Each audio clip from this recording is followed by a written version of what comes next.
Bonjour, bienvenue sur Speed Cooking. Aujourd'hui une petite recette facile, la recette du roulé à l'américaine, un truc qui va faire super plaisir aux enfants. Tout de suite la liste des ingrédients.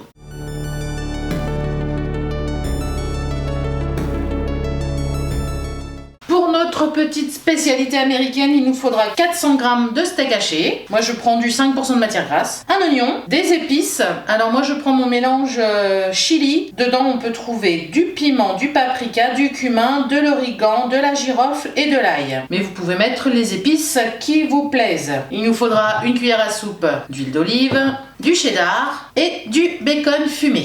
Pour commencer notre recette, nous allons faire revenir notre oignon dans un peu d'huile d'olive. Donc déjà, je mets mon oignon coupé en deux dans le bol du Thermomix, le couvercle, le bouchon doseur et je mixe 5 secondes, vitesse 5. Donc je racle les parois du bol.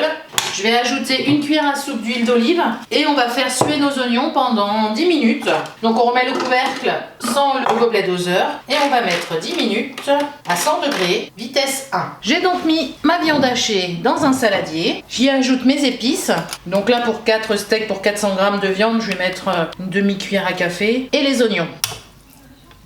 Donc il me reste plus qu'à tout à bien amalgamer. Donc moi je vais faire 3 rouleaux. Vous pouvez faire le nombre que vous voulez, hein. Vous pouvez en faire des petits, un seul gros. Vous pouvez aussi les faire en forme de steak pour mettre dans un hamburger, ça c'est pas mal. Après vous adaptez à l'utilisation que vous voulez en avoir. Je place une tranche de bacon. Donc moi je vais faire 3 roulés. Donc j'ai divisé ma pâte en 3. Et là je redivise à nouveau en 2. Je lui donne la forme que j'ai envie d'avoir à la fin. Je le pose sur mon bacon. Et je fais une petite forme un petit creux pour venir y mettre mon cheddar. Cheddar, mozzarella, emmental. J'ai envie de dire le fromage que vous avez, le fromage que vous aimez. Pourquoi pas du bleu, peut être sympa aussi.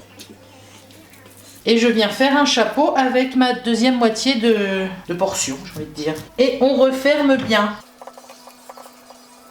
Et là je l'enroule plus ou moins dans ma tranche de bacon. Je vais mettre la plus grosse au-dessus parce que c'est plus joli.